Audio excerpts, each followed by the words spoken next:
Compassion is our call. Compassion is our identity. Compassion in action. As Christ's own person are we called to do and to be. In the name of the Father, and of the Son, and of the Holy Spirit. Good morning, friends. In case we haven't met for any reason, the funny-dressed person in your pulpit this morning is the Bishop of West Virginia. I'm Bishop Matthew from right next door. And Wheeling is the closest city here of the whole state of West Virginia, unlike your bishop, Bishop Ketlin Solak, who sends her greeting as well today. Unlike Bishop Solak, I have the entire state as my diocese. How many of you have been through the Diocese of West Virginia, the state of West Virginia? Yes, you know that driving in West Virginia is an act of faith. You got some really treacherous roads here in Pittsburgh. I've driven them. West Virginia happens to be my commute as bishop. I bring you greetings from the 55 sibling congregations that you have and our various other ministries to say hello to you here at Calvary, Pittsburgh. Hello.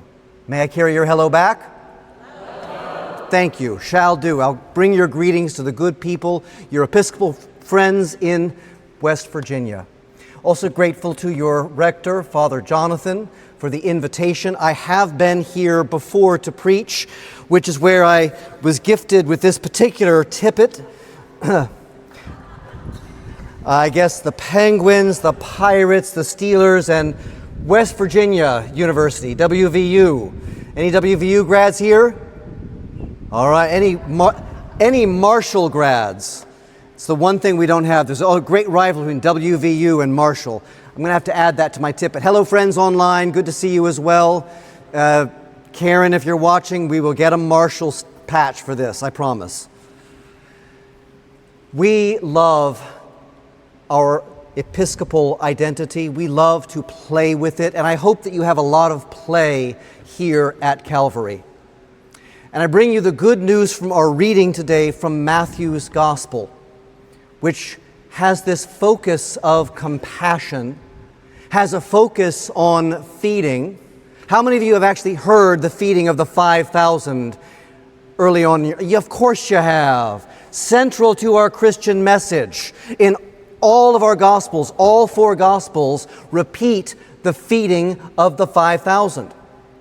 As a matter of fact, it is the only miracle which is repeated in all four Gospels. John fills in some details for us, as John is wont to do.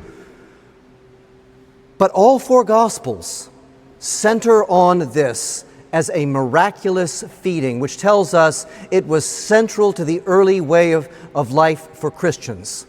Feeding was important. This miracle was important. This miracle of loaves and fishes probably impacted the early church so much that instead of bread and wine, they may have often eaten bread and fish. Any Altar Guild members here?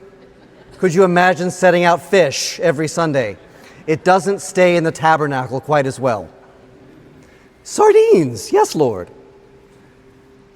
It is an important part of our life to eat together, to be fed, miraculously fed, and to provide that food for others.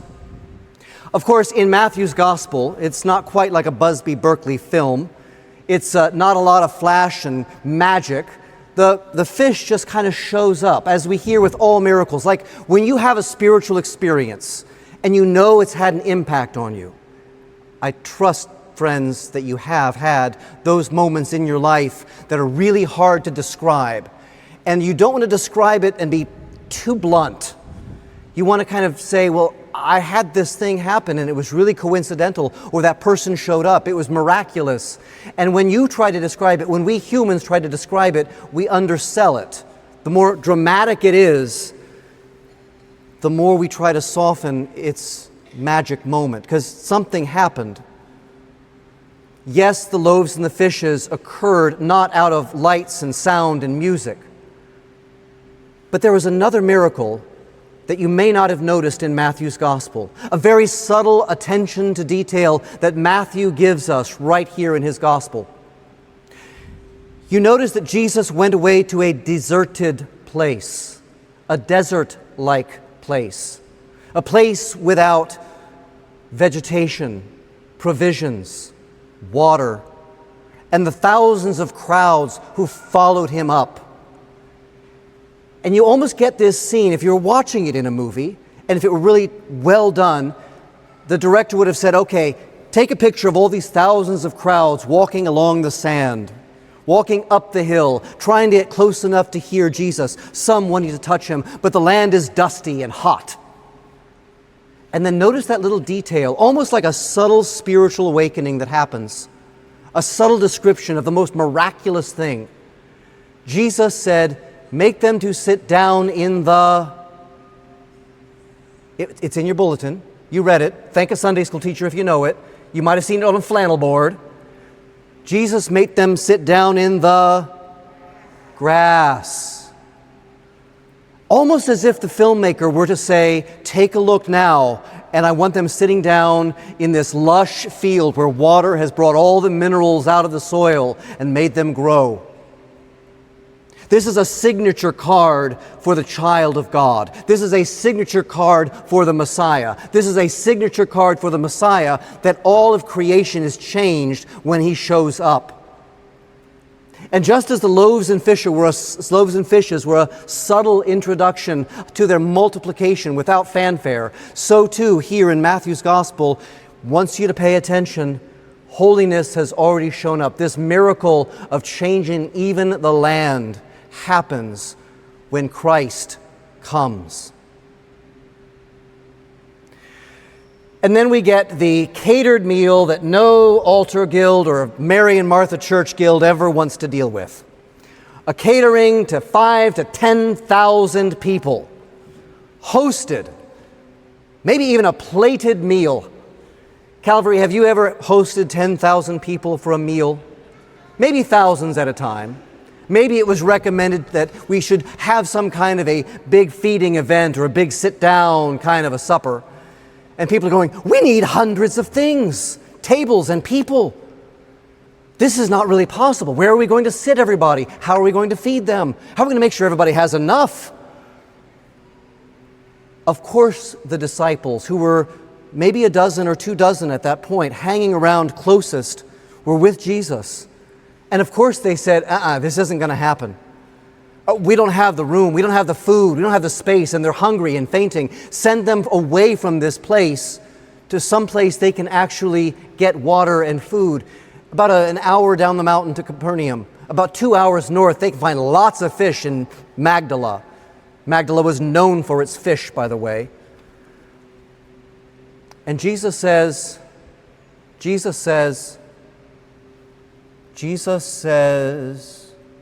what does he say? Does he say, wait, I got this. I'm the Messiah. I can take care of this. I'll feed them. No. What does Jesus say? You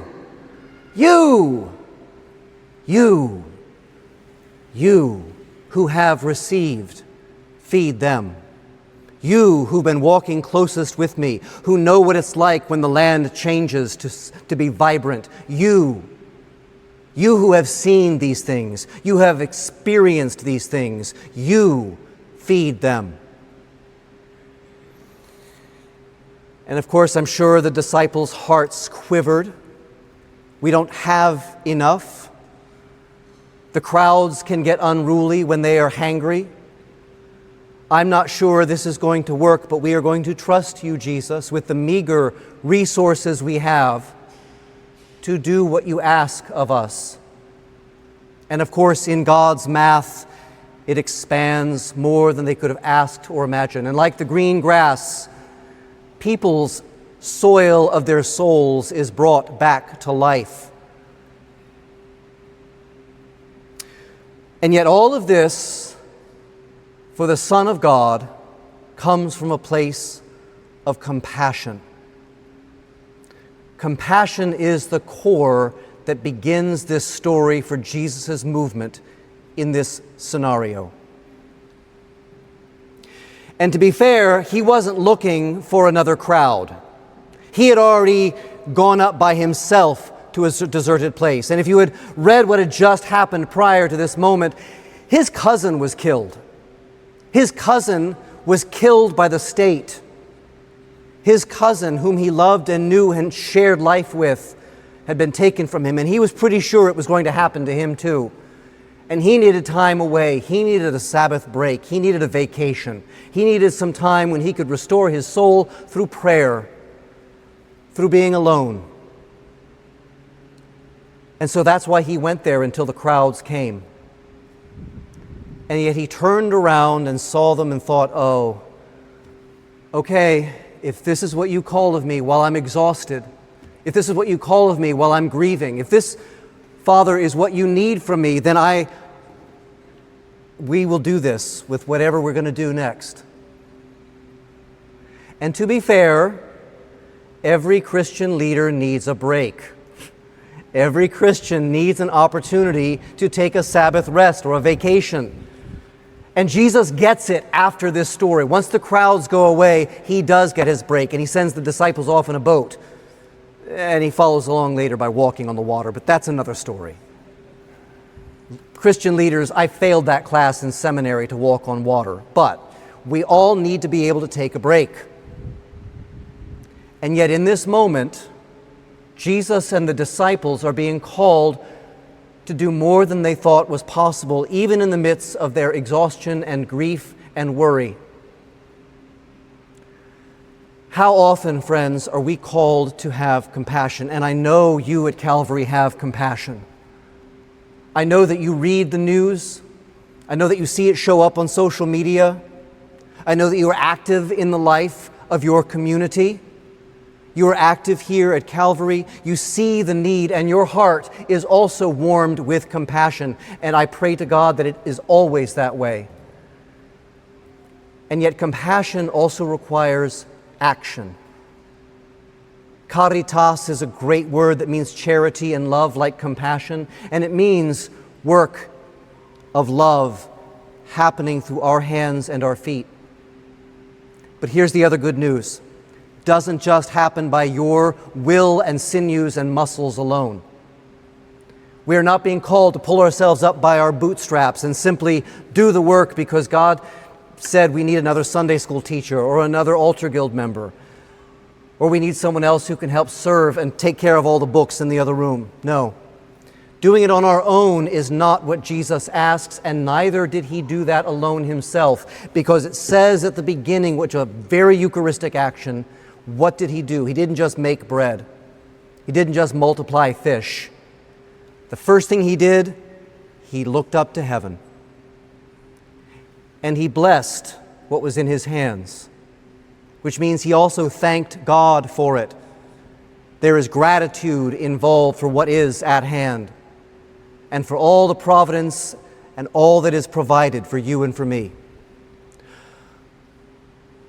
Our food and drink is to do the will of the one who sent us, and to do it with great love and great compassion in concert with the one who has fed you, who has had compassion on you, who allows us for just a few moments to put our own needs aside, to remember that it is not about us, and gives us the strength to see miracles greater than we could have asked or imagined from whatever meagerness we place into God's holy hands. I know there are things that you probably still want to get involved in at Calvary, and you're wondering. Maybe you are already involved in many ministries, but how is it changing your soul? Or if you're going to say yes to something at the outreach meeting after 10 o'clock today, maybe you're going to say yes not because you just have the talents, but because God has fed you, and you are looking up to heaven yourself and realizing that what has been placed in you as a gift at any age, can be offered and multiplied for the sake of Christ and His kingdom. And then that compassion that has been given to you, you are sharing with one another. You are sharing with the world that needs your witness. You are sharing in ways that create miracles you don't know where they're going to end. and into the world beyond the doors of this deserted and growing place where we set ourselves apart to feed the world, to come down the hill, and to bring the riches from God's table from what we have received. Amen.